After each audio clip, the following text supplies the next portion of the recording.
You are now listening to Hint of Lemon.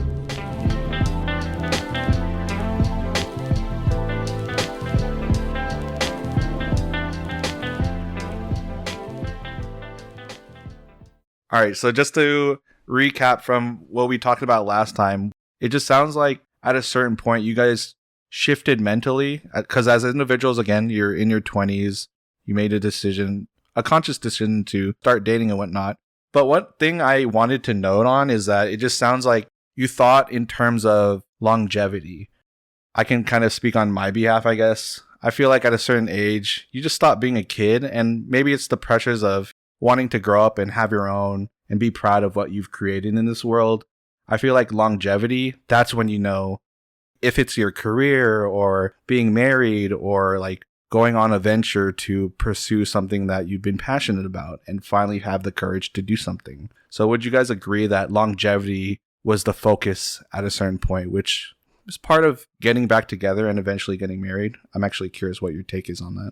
Well, I think your like cousin's wedding. I think naturally for me, it was like Marinelle bought a house. So then like that's a long-term plan. And then not shortly, but like a little after we got back together, I moved in. Yeah. So then a part of like every decision I would make would be like, is this for the better of our relationship? And I don't think I made maybe like little decisions here and there when we were younger, but like now it's like actual decision, right? Like it's the maturity. Yeah. I'm going to pick my work schedule based on what works for us as a couple and not just see each other when we can, or like financially, like if this is this going to be something that we can as a couple afford, or is this something like that? I don't know. I think just like thinking about it as an adult had shifted. Financially, we were probably both a little bit more stable than we were in college. But then I think we still separated for a little bit, our finances, and we're still individuals, right? But I think I was trying to think of like, okay, how can I support a family in the future for this? And I think that's what shifted it a little bit. And this was even before I think we got engaged and we started thinking about marriage. It was just like starting to think about financially. Because I remember when we were dating young in college, I feel like financially you helped me hold myself accountable, but I couldn't do that when I wasn't with you. So then I did that a little bit, and then it just carried over to when we were dating still. And like I didn't ask you to jump right back in and to like help me with that. So I carried that habit. So that positive came. Okay. Yeah, I think getting back together was a big step for us into like, you know, the adult world and being mature, and like that was always my goal in the future too, but it was also like new territory, right? Like being in school and then finding a job. Like I had already been working for like 5 years or whatever. So like jumping to this new chapter in my life of like potentially getting married, and like it's just weird. Like I didn't know how to take it, and I didn't know what was to come. Like I had an idea, but it was all new, and we were both figuring it out together. And I think that was like a turning point for us, because it was both of us walking through this. Because, you know, I am actually like 2 years older than him in school. So I actually had, I don't know if you ever thought about this, but I always had like 2 years ahead of him of like, oh, this is what it's like to be in high school and a senior and, you know, in college. Like I had kind of like a sneak peek of what's to come. Whereas this time we are literally like like side by side. Yeah, welcome to life. There ain't no, no grade in life. I think that's a great thing to have, because then it's like we're both figuring it out together. We're both supporting each other. Yeah, there's hardships along the way. Like we don't know how it will turn out, but it was refreshing to know that we were at the same place in our life, and that whatever were to happen in the future, like we'd be doing it side by side. And even like little things at home, right? Like I think when we first started living together, we had to learn how to live on our own, like away from our parents, and then also live with each other at the same time. Like for me, that was my challenge. Like I never moved out when I was in high school or college. Yeah. You're my first roommate. I think that was the interesting part. Like I think I had to figure out how to be by myself. Like, oh, I gotta do my own laundry. I gotta do groceries. Yeah. But it was nice because we had to do it together. That helped that transition a little bit. Yeah, for sure. But it was also like told us like, okay, well now we're learning about like who likes to do what and who prefers this, and like, you know, how do we schedule things? Like just learning about the other person all over again. Yeah, like, and it was exciting. It's weird to live in with a new someone. territory, physically, and you know. I think that's what helped going from dating. It was like something else to learn again, because I mean, anyone will tell you this, but you don't learn about more. You learn more about each other when you start living with each other. That was true for us. Like he's a morning person, I'm not. Yeah, like we actually are very opposite. Yeah, one of us likes to leave the dishes and do it later. One of us do it right now. We were learning all those types of little things, but I don't know. We just kind of find the happy medium, and then kind of made it work for the two of us. But I think that was the point of it, was us to find one that works for both of us. It's fun, frustrating at times, but fun. It's like Sure. you're playing house, I guess. Yeah. Yeah, we were playing house, literally. Real life house. Real life house. Real life Sims. Yeah. I guess my questions might be a little jumbled from here on out. I'm curious, how do you guys perceive how others view you? I guess with a lens of throughout the years, but most likely now as a married couple. I don't know. I hope they view us good. What do you think right now? I know. I hope it's good things. I think it's good. Yeah. How do you perceive us? Like, what's one example that you would say, I guess, to just like jumpstart that? How I perceive you guys? Yeah. Again, it's a little biased because what's crazy to me is that you guys never seem to be sick of each other, which I mean, me being a hopeless romantic, I guess it kind of jades me a little bit if I'm Yeah. honest. Yeah. It makes me a little worried because like when I do find my quote unquote somebody, I know it's hard not to compare, and that's the hardest part with you guys. Again, going back to my intro, like some people, for what I've noticed, is that they kind of brush you off as, they've known each other for so long. So then you have the pressure of like, I have to know somebody for like 10 plus years. I don't have that much time. Yeah. You know what I mean? And then the second part, like being able to stand out as like individuals, like I take pride in my individualism. And if I'm honest, like I don't really know what it truly means to be in a relationship where you kind of lose yourself either. Mm-hmm. So I know that's something for me to continue to experience. But I think the pressure is that also going back to you guys, like is the pressure of time. So longevity, again, at a certain point, people want to think long term because they have the means to. Like you have a job, I hate to say this, but like you have those things checked off in your life. Personally, that's one of the things I talk with my friends because now that we are hitting our 30s soon, it makes us a little worried because you have the pressure of time and the pressure of societal pressures. Clearly, time is everyone's pressure. Societal wise, I'm curious how that pushed you guys to make this conscious effort to get married and continue with wherever life will take you. Family, not, new opportunities, whatever.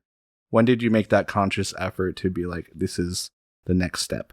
I don't know. Like, was it based off your own thoughts or was it societal pressure? We decided when we decided to get back together, like I had that epiphany of like, I do want to spend the rest of my life with you. Yeah. Timing wise, I don't know. I'm not sure really how I timed it. I think it felt right. Like I think we were coming up on like maybe a year of being back together. And then I think, like you said, the longevity question came up. So we're like, all right, well, if this is it, why not now?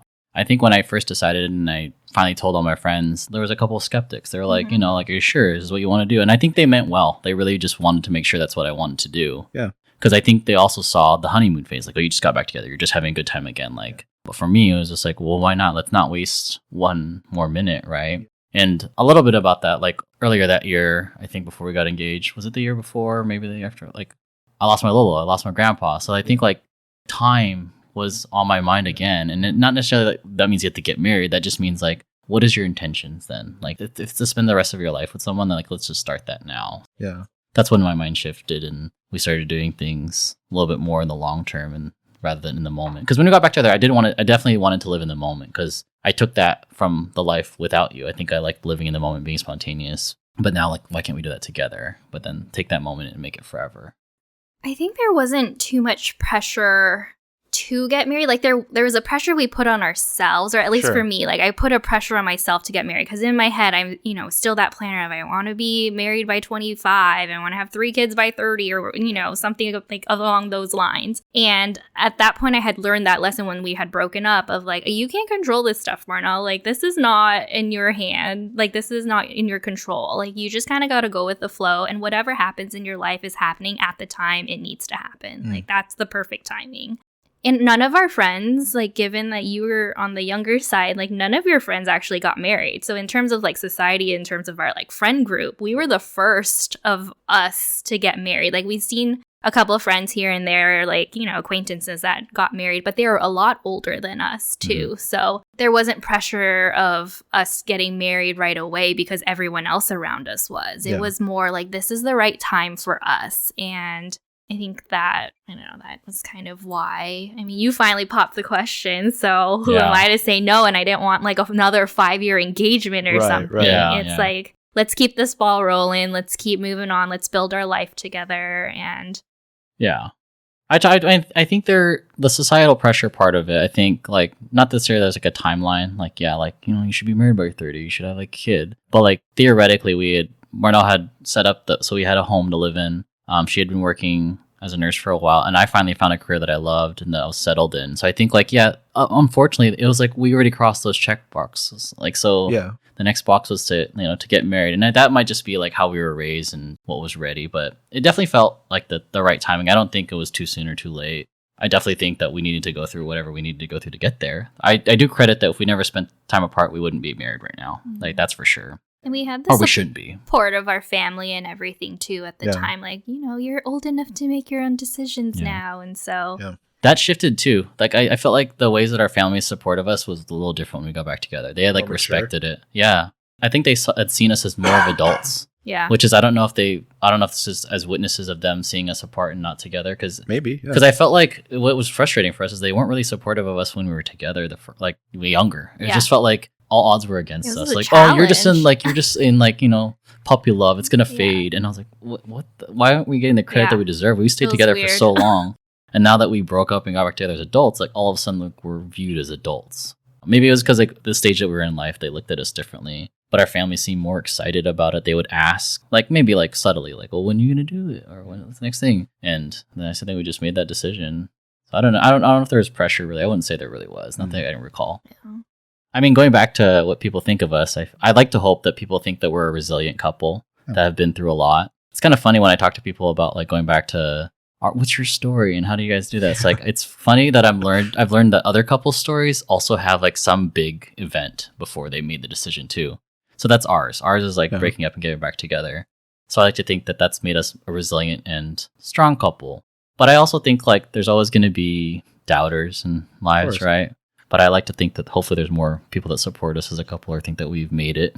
But I definitely have heard some things say like a Hallmark couple, they all both went to school, they both finished college, they, both are financially stable, they have a house, they have a dog. They're it's like on paper, right? Yeah. Like we checked all the boxes and then it's like people think, oh, because they checked all the boxes and did it at the right time, you need to follow that. Like I've heard, or they think it's the right thing to do. Right? Like, yeah. No. Yeah. Or it's like that's the only way you can do it. And for the record, these two don't showboat that way either. So get your head straight if you think that. But yeah, just like I said, on paper it looks like we did all that, but we have our own struggles. We had to learn things the hard way, and we've touched base on the little hardships of growing up and like not seeing eye to eye and like having us be apart. Like we've seen so much and learned so much that this is the fruits of our labor, if anything. It's like all those years of like trying to figure it out and like not having it work in your favor and just, that constant faith of just like, it's going to work out one day. And it,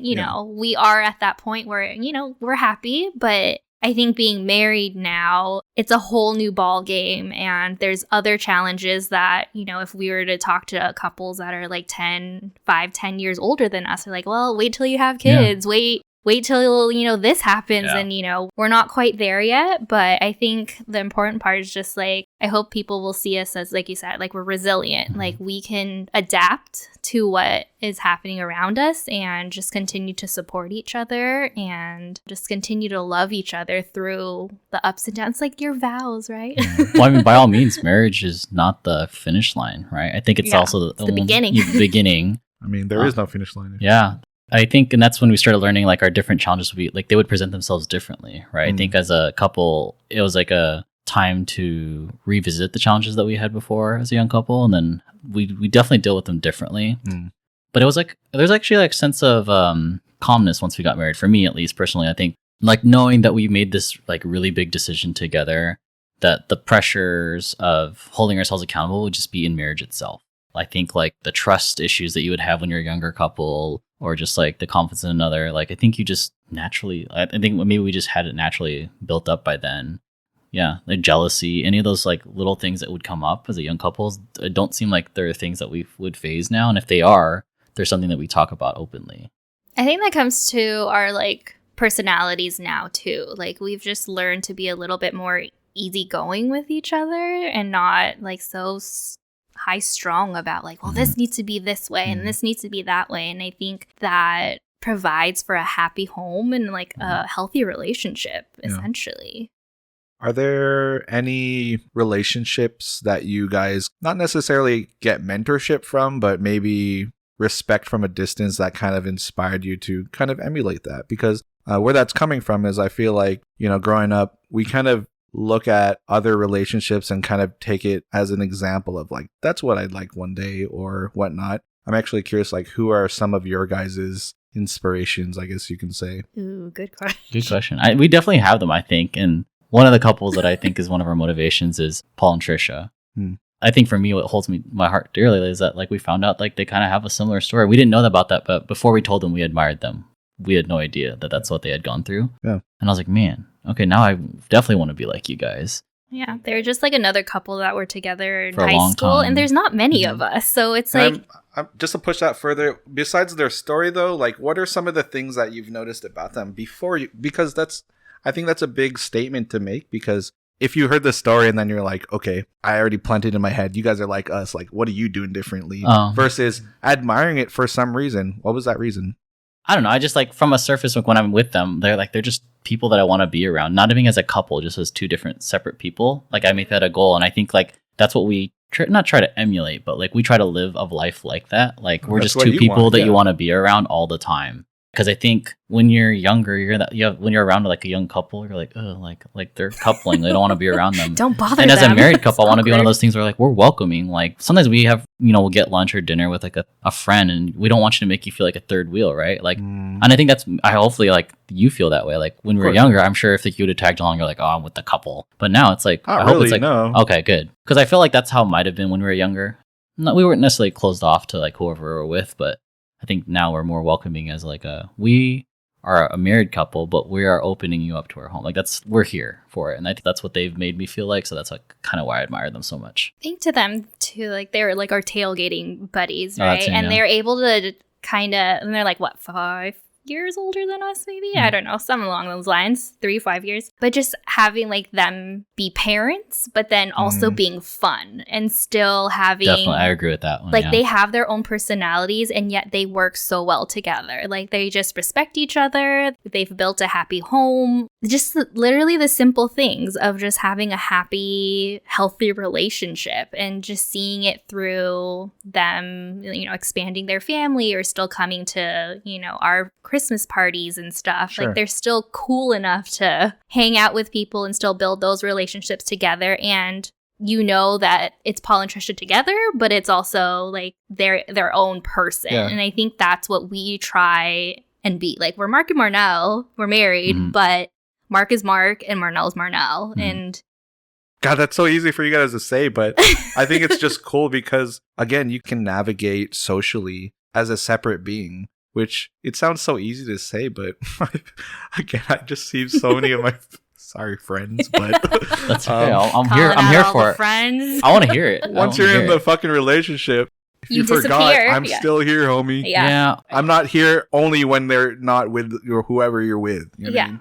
True. And I think we were kind of like that when we were a younger couple. Like once we became Eminem, we were Eminem. Like literally like the pictures, I'm attached to your hip. Like maybe when I got older, I pride myself. I'm like, I don't need to be like that. Like that's not how I am. And that's part of like how I lost myself when I was younger. So I think that's one thing in order not to lose myself again is to remember I'm an individual. What I'm kind of getting at is like you just lose yourself, which I get. Like head over heels, I get it. But at a certain degree, like what do you value, man? Mm-hmm. Yeah.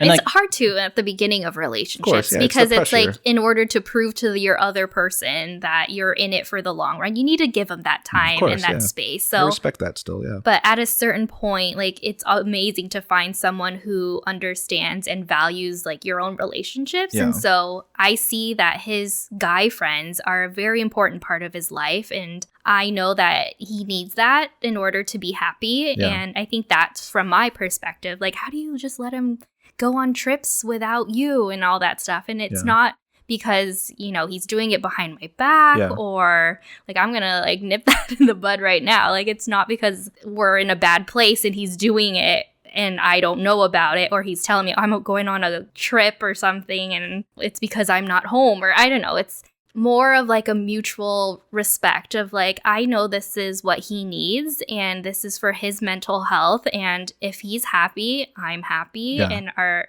relationship is good. Like, it's so simple to say. It's hard to do, but as long as you have that trust with that person, and like I said, it comes down to that respect. Like, I respect him enough to want the best for him. That's some next level shit for people who are like, you sure you should be letting your man do that?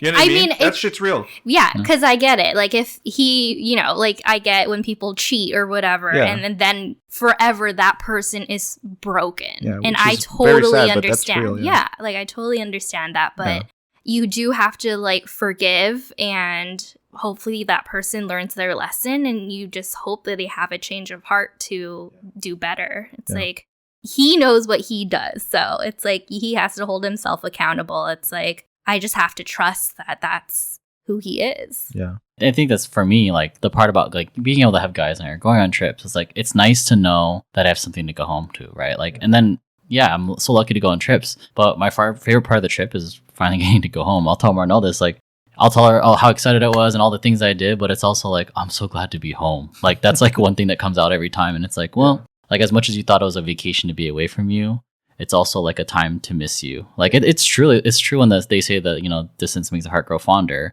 Not that you need to distance yourself to make that happen, but I think it's important if that's something that works for you, right? Like, I think it's something, I'm someone that needs to get away sometimes and do certain things. It doesn't necessarily be vacation. It's just like do little things, right?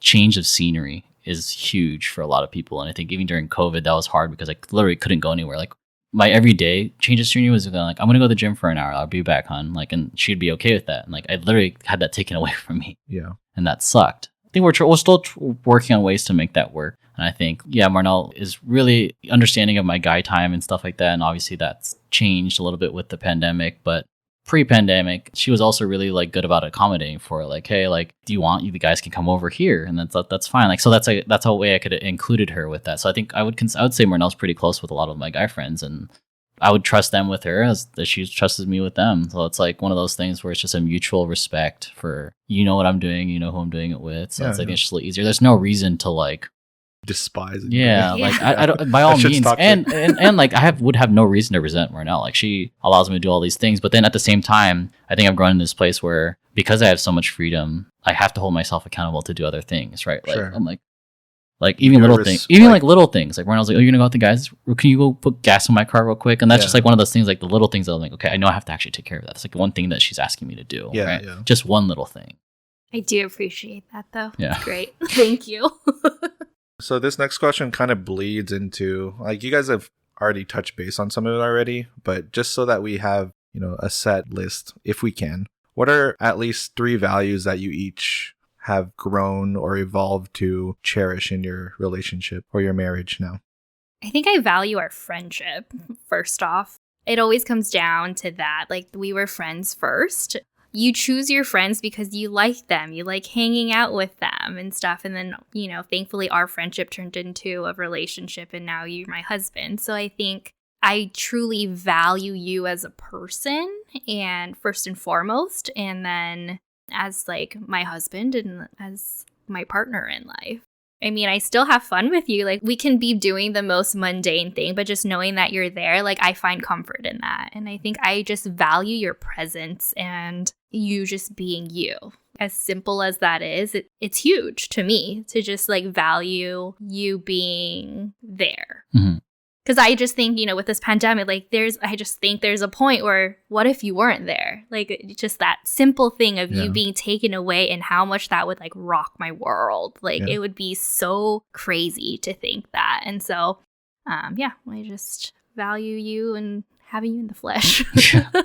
Definitely. You don't need to do 3. I mean, I don't know about, like, I don't know how to put it into words, but like values, like, I definitely admire your strength in this relationship, because I feel like sometimes I've learned to be very vulnerable, and I think I'm just at a loss of what to do sometimes, and you just like, you pull up your pants and you're like, we're gonna be fine. Yeah. Stay grounded. This is okay. And that's what grounds me, right? Especially like, I'm someone that like lives very like loosey goosey, like, we'll just figure it out, like, and then that bites me in the butt later on when reality hits, right? And then you're like, no, it's okay, like, we got this. and that's been very helpful, especially with COVID and like a lot of unknown happening. I think this past year we were talking, like thinking about just like what to do to keep yourself busy, but at the same time, how do you give yourself structure and live freely at the same time? I think for you, like helping me appreciate the mundane things that we're going to do. Yeah, we're going to watch a lot of TV together, but how do we do this in a way where it's something that benefits as a couple and not just something as busy work? So I think that's been important. Little trips to Target on Friday nights are like a thing. Yeah, that's true. Yeah, and then we're both anxious at the same time. Like, there's so many people here. We got to go home now. Like, it's wild right now. Man. But at least you share that anxiety where it's like, yeah. You know what I mean? You're on the grocery store. We got to go now. Here's a fun question. What are some, not necessarily quirks, but what are some things that you kind of have taken from each other? So, for example, I guess for what I've noticed is like Ate will be more outgoing or take a conscious effort to like, yeah, I'm going to do a spontaneous trip to somewhere or whatever. Yeah. Let me go. Or for you, Mark, is like, you know, have a deep conversation with other people. You know what I mean? Where it's like you don't normally, well, especially with me and you, like I've enjoyed having deep conversations with you because it's not always something that we've grown doing. Totally, yeah. But I also think it's also taking a conscious effort on both of our ends to have those meaningful conversations too. Mm-hmm. What are some things that you guys, again, taken from each other, adapted to, or kind of took, like not knowingly or subconsciously? Yeah. That's tough. I feel like there's a lot. It's just I mean, you are outgoing now. I will say that. Like, and also like social media wise, I feel like Marinelle is like people that don't use social media, but now even stuck at home. And I'm like a social media addict before. Yeah. I mean, I still kind of am, but then Marinelle uses it to her advantage. And like, I was like, oh, I found this new donut place. Could we go try it? And like, usually I'm the one doing stuff like that. And it's little things, but becoming a foodie. But it makes us, it makes us go out of the house and do certain things. Right. And like, whereas I've learned how to be a homebody like you, like not leave the house. And that's something that I've learned to pick up. But then I've actually learned that's like been healthy for me because I'm always on the go. And sometimes I just need to be silent with myself. I didn't know how to do that, but I think like I picked that up with you. Like I just want to be alone right now, and like that's all I want. Yeah, we've kind of been opposites in some ways in that sense, but when at the right time, like it's both been pretty nice for the both of us. I mean, I've tried to like be interested in the things that you are interested in. Like when you were doing golfing, we go to the golf range or something. Like given that's all done, I didn't really like it, but at least I tried. Like I've been trying new things, and like you building your gym. Like I, kind of support that. I'm like I'm not that type of person either. So it's just like I've learned to just kind of try to live his life and try to encompass myself in things that he likes. Subconsciously, I don't know if I've like picked up mannerisms or something from you. I don't know either. I can't pinpoint it. It's like when people ask you like, what are your pet peeves? I'm like, But I know in terms of like family, like that's definitely been a huge one in terms of us trying to be the glue to like my family and your family. Like we always try and make time to like go to their house or just like, visit them. And now that we have Kingston too, it's kind of like our binding thing to value and spend time with each other. Yeah, I think it's nice to, I hope we're breaking up everyone else's routine that it helps them like keep seeing too. I think for us, definitely it's nice to have a place to go to. Just something to point out too. I feel like, again, it's cool that you guys try to take that conscious effort to build other relationships with your specifically family and whatnot. Maybe this is just me, but I feel like that's just a good sign that like your relationship is beyond that and needs the support of, a bigger community, which could be, your friends or whatnot. I think it's just cool how you guys are already at a place where, as of right now, like, and again, a relationship is up and down, but it's just cool to see that you're at a place where your relationship is healthy enough that you're reaching out to others. You know what I mean? And incorporating others, because that's what it's really all about. We all help each other in some way. And, sometimes you have issues that you got to deal between you and your spouse, or there's some things that you just kind of have to air out with, friends and family or whoever you trust. And I feel like those are cool moments to have too. I guess my next question is, not necessarily a piece of advice, but what's something that either a person or a couple has told you or maybe even showed you that has inspired you to continue to evolve and improve your relationship with each other? Ooh, never thought of this. It can be really simple too. Like, for example, you guys mentioned like just going out on random Target trips. Like, that's so simple. But some people think what makes a relationship quote unquote great is that they have to take the biggest vacation like and go do out the of most extravagant international. things. But that's cool because it's like, one, it's affordable, and two, it's so basic, but it goes down to the basic concept that you guys are just spending just quality, normal time together. People don't have that time necessarily, or make the conscious effort to have that time. Mhm. So it can be as simple as that. So I don't know. What do you I mean, think? I see my parents do that. Like, we never really grew up like going on big trips or anything. And so, and yet they still have like a healthy, happy relationship. And so valuing like the little trips to the grocery store, I think stems from them. Like, we would go to the mall on a Saturday and that would be our like family outing, or just like a family dinner. Walking Like when around, we yeah. go to dinner with your family, it doesn't even have to be a birthday or anything, but just that like physical image of just like we are together. And I think that really binds us and is like a great example of just like, I just want that for our future, you know? Yeah, I think that's definitely that's a huge habit I think we picked up from my family, is that both of our families, we didn't really grow up traditionally sitting at the dinner table to eat meals, right? And we have that lifestyle still. Like, we eat when we're hungry, we eat at the kitchen counter, we don't really eat at the table. But like, going out to eat is in itself, doesn't have to be for birthdays, but it's in itself an activity you do together, which we had to find a way to meet that need during the pandemic, because I feel like we lost that for a second, because that would be when we were times when we would sit one-on-one, no phones, no TV to watch a show while we're eating. yeah. So I think that's been hard. And I think we're still trying to find that challenge right now with the pandemic going on. And then maybe even talking about it's making me think about like, how do we look at that more and do that more intentionally, right? I definitely want to be more intentional with some of the activities that we do, and that might be one of the ones that I think we should work on, actually, now we're talking about it. I think another example, it's not a person or anything, but when people, like, we do go out with our friends or just, like, you know, family or whatever, and it's just like a natural conversation who they have like a relationship question, or they're in a completely different phase of their relationship. Like, it's nice to be able, like, I just want to share like what our story is and how we've changed and how we've learned along the way, and just kind of helps them. I mean, I would hope it would, but just being able to share that, I think that kind of helps too, to just keep on, you know, if they can learn a lesson from our experience, like, that's huge to me. In response to that, I think it's sick sometimes, because sometimes at the end of the day, people just kind of want to hear what they want to hear. And I hate to say it, but like, for example, like, some people just can just find out like, oh, you've been together for that long? Not listening. You know what I mean? And it just sucks, because that discredits you of everything that you probably have a lot of really, you know, good lessons to pass off. But sometimes it sucks when people discredit you like that. But, you know, granted, when people do ask, I'm sure you guys are more than happy to share, you know, in any way that could maybe help them with whatever they're dealing with. Yeah. That's why this conversation is great, because it kind of opens the door for people to even start the conversation. That's really what this is part of as well. It gives the opportunity for people to be like, I never knew that, but also gain more respect for you guys. I think it's cool to have this. Yeah, I think it's super refreshing to talk to people about it. Yeah. I'm going to ask more wholesome questions now. So these are called hard hitters.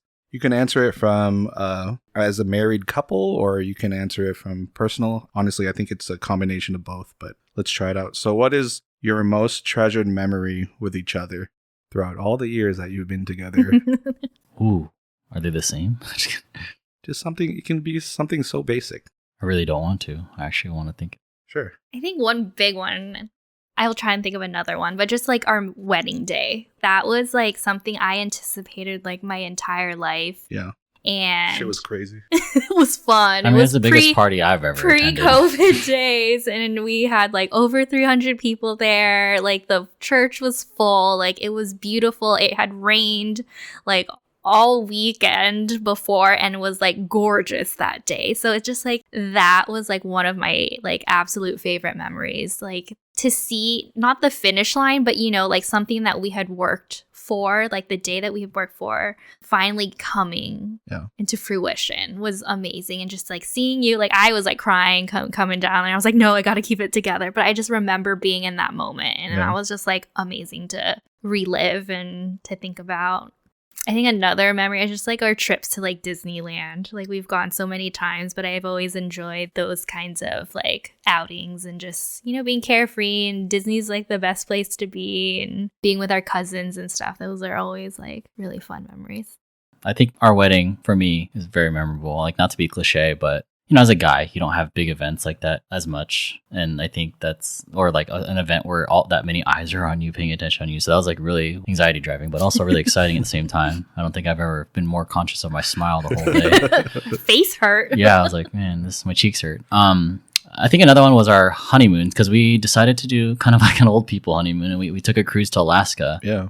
But one of the cool things about that trip is our dinner mates were like, one was like a really, really old couple, and this other one was like a fairly old couple. But like, and then we heard about their story and their lives, and that they vacation together intentionally every year. So I think like it's kind of interesting, because since that day, I mean, yes, our anniversary comes up every year, but I've always wanted to say like, we should definitely take a big trip like this every year too.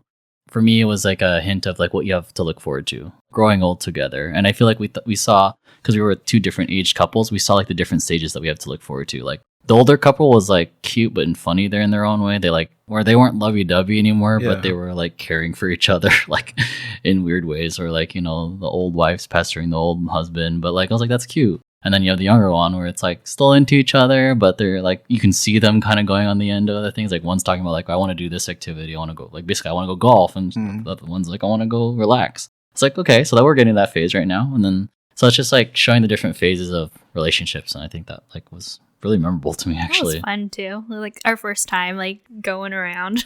Yeah. Seeing Alaska. And on a cruise for the very first time. We love cruises from now on now. So amazing. Any all-inclusive things.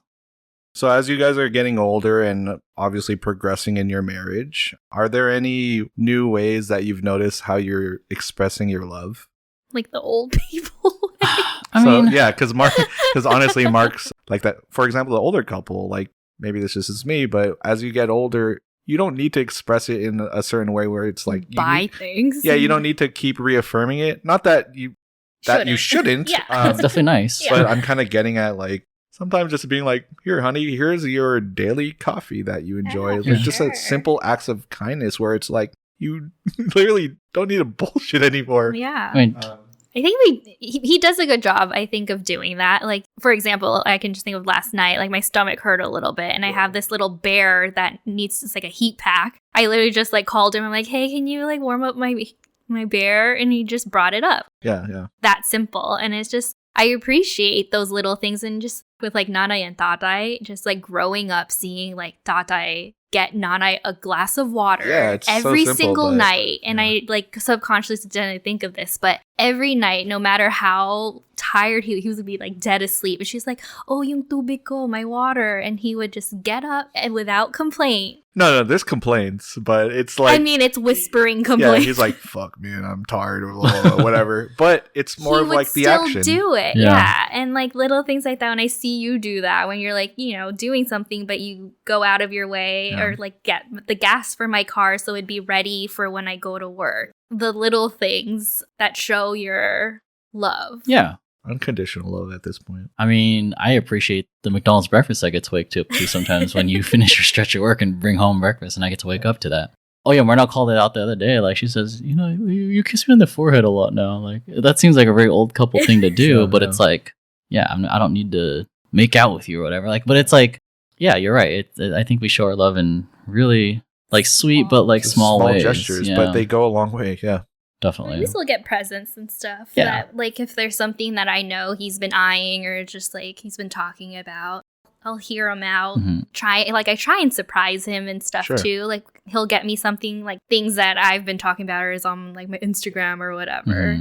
We still do those things, but we know it's not, like, the basis of a relationship. I'm not going to judge his love based off of how expensive of a gift I think it's more intentional now, too. Like, if it's something that we know like you're super into. It's not like value or it's not fancy or nice to show off. It's more of just like, this is actually something I actually think you really want and really like. Not that I'm going to go out and buy you like a sewing machine because I know you want to do that, like, or like a refrigerator. Like, we're not to that point where we're buying like really superficial like marriage presents, but we're buying like things that we know that you actually would use or actually are wanting to do. So because we want to like support things that you're doing, right? I think you do a good job of that. And whatever that I need, right? I'm sure if there's like something that I talked about with my gym, like you'll eventually like go with me to go get it or whatever it is, right? Yeah. I think the best part is that this is specific to what works with you guys. You know, it's just what you've learned over the years. And not to say like you have to keep buying somebody like a special present. Some people don't have that love language. Like if you want to look at it that way, it seems like you guys have a good grasp of each other's love languages. And I think you mentioned it, Mark, the other day, like the way that you receive it is not the same way that you show it. Like they have their own combinations. So Totally, yeah. by the way, what are your guys' love languages? What are the different kinds again? Words of affirmation, which is one thing I think I like to receive. Yeah. I definitely like to be affirmed. Service. Acts of service, physical touch. Yeah. And then is it gifts? Gifts, yeah. Physical gifts. I forgot the other ones. Or quality time. I think I value time. Like I like having you spend time with me, and words of affirmation. Mm-hmm. Yeah. That's me. And I like to give service, I think, and gifts-ish. Like, I like to buy people things if they wanted something. I'll be like, oh, let me go get that for you. Like, don't worry about it. Or like, do you want food? Yeah, let me feed you. Like, no big deal. Like, that's my way of showing, hey, I care about you. Sure. And Me too. I think I do. I like gift giving too. Words of affirmation is something that I prefer to receive, but I also think I give that a lot too. Like I like to be encouraging to people, but I also don't think that's something that I've always done. I think that's just something I've learned to do. Like for me, the best way to show appreciation for someone is to let them know how valuable or like meaningful they are to you. I don't resemble that. My My honorary to what Mark just said. I'm joking here, but my honorary new love language is just talking shit. Because oh, Hey man, if you ain't talking about them, then yeah. So if I'm like, you're a piece of shit, that means I love you, man. Yeah. I'm thinking about you. yeah, man. I care about you. All right, we're getting near the end, but what are 3 things that you guys are most thankful for right now? I feel like everyone's thankful for health, but I for think me, that's number one. So for me, I think it's like quality time, because like time is moving really slow right now and really fast at the same time. But whatever you're doing in that time means so much. It could be mundane things, but the quality of that time, man, it goes a huge way. Yeah, it's like time to slow down. It's time to spend with family is just huge at this point. Well, health is another. So I'm super thankful, like, working in the healthcare field, that I've been healthy through it all. Like I've was one of the first to get vaccinated. You know, I've been working like in like the area where patients do have COVID. And so I prioritize taking care of myself, getting enough sleep, eating, you know, meals on time. And I'm just very thankful for my health and for Mark's health and for my family's health. Like, thankfully, you know. I mean, I'm thankful for my relationships, like my friends and family. I think that has been really important with, because one, you're not seeing them in the same manner as you have been able to this whole past year, but in the quality of your conversation or in the quality of time that you actually do spend with them, it means a lot, right? And I think you make that time more meaningful, right? And also there are friendships that I've built this past year that I didn't think would go from superficial to actually like close. And that's because like, one, you make an conscious effort to like have a conversation with somebody, right? Like you can't. You're actually building that relationship. Yeah, like and you're actually talking catering about to it. things or like Yeah. doing fun things together versus like before there's a lot of superficial things you can do together. You're just doing activity together, but you're not really bonding. Now you're like really bonding. Time, my health, and my relationships have been really quality to me. I'm thankful for Kingston. He's been my COVID buddy this whole time, and having his presence in the home when you're not home or something, and just he keeps us entertained. Yeah, he's definitely like an example of enjoying the simple things. Like, what does he need? He needs a food or a treat, and and he's his happy. naps and his cuddles. That's all he needs. And Yeah. like, if you think about like a hard day and like what you need, like you're just like, because I'm like, he's fine. Like I should be fine too. Like I have everything I need. Kingston's, by the way, is our 2.5-year-old have a malt puppy. Little stinker. Yeah, he's the best. Sleeping on the couch as we do He's this. knocked out, thankfully. He was barking earlier, so you won't hear it. What is maybe something that you guys... Are there any relationship goals that you guys have that will continue to help transform and better your marriage or relationship with each other? Like, what are some... There's a better way to put it, but it's like, what are some weaknesses that you guys have noticed have come up that can need more care to improve? I mean, one thing I think we were both really excited to be someday as parents. And I think with Kingston, like it's a dog, right? Like you always treat it like a child, but like we are seeing like how sometimes not eye to eye we are with things, or like lax or too strict. And I think that's something that we want to meet halfway on. So we have plenty of time to work on that, right? Yeah.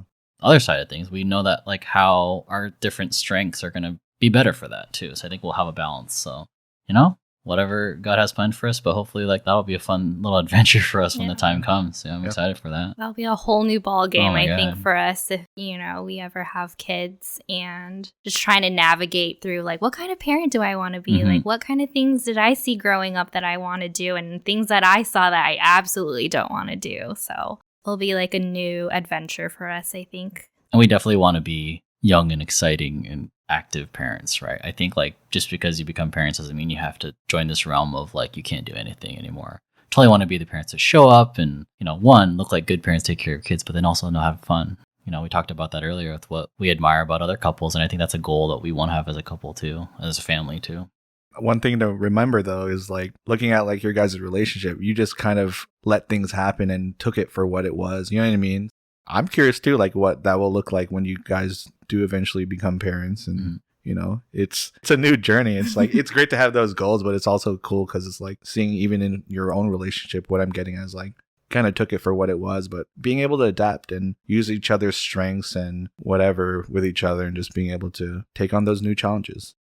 My final question is, if you can recap your whole relationship journey at this very moment, what's one lesson or piece of advice that you guys would give to somebody who either struggling or just wants to take their relationship to the next level? Like, what's something that you guys have taken to heart or tried to aim towards? Maybe a quote or a motto. What's a trending theme? Something like that. I have like this huge poster thing that says everything happens for a reason, and I've kind of always lived by that. Sure. There's always a good or bad lesson that you can learn.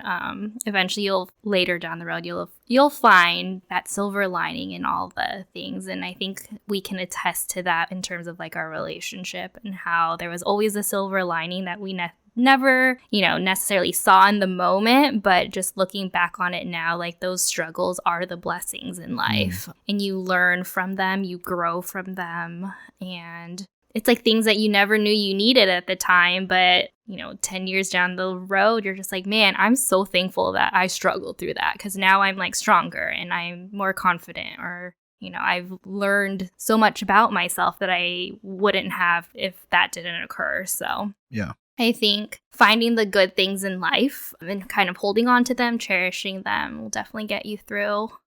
Never lose faith, and like good things will happen, and everything is happening in God's time. If there's any advice that I had to other couples, I still have to take this advice to today. Like, sure. It's really try and listen and hear each other, because I think there's so much busyness in this world, and sometimes we get caught up with what we think we should be doing or what we think we should be saying. But if you actually stop and listen and try to really understand what the other person needs or is trying to say, then you can begin to truly help them or give them what they want. And I think validation goes a long way, right? Sometimes what you hear is something it's also hard to hear sometimes. Maybe it's something that's about you personally that you're uncomfortable with yourself. But if it's your couple or if it's your, your spouse or whatever, that's your life partner, and you want them to be wholeheartedly honest. So it's sometimes the honesty is brutal, but only then can you move forward and build on that. Sometimes we try to keep that away because we think that's going to make us unhappy. But then at the same time, if you can't be that person, then like maybe you can't be with that person forever. And we talked about this earlier too, like just putting aside your ego. It seems like you guys are really good at doing that. I'm sure there's moments where it's like it kind of nitpicks at your own. Sometimes it's insecurities, but then you guys are able to kind of eventually take the step back and be like, okay, that's why they're responding this way, or just ultimately putting away that ego and being like, this is where you're coming from, like being able to take that next step and listening to where it's coming from. Yeah, is that easy to do? I'm actually curious. It's hard. I think like I always want to pride myself and say that I want to be present and intentional. Like I think that's like the key things to living happy in life. But even I fall short of that in our own marriage. But that's like a check for yourself.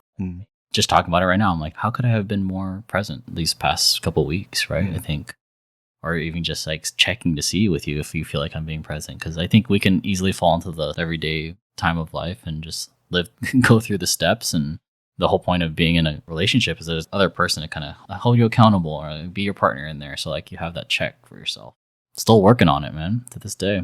I think there's also a time and a place to have certain conversations and gauging when your partner is actually available in that time and when they're not. There's moments where I'm just like, I am not ready to talk, so please just leave me alone. And I need my own time, and we'll like go in separate rooms or something in the house just to get that separation if we had like a big argument about something.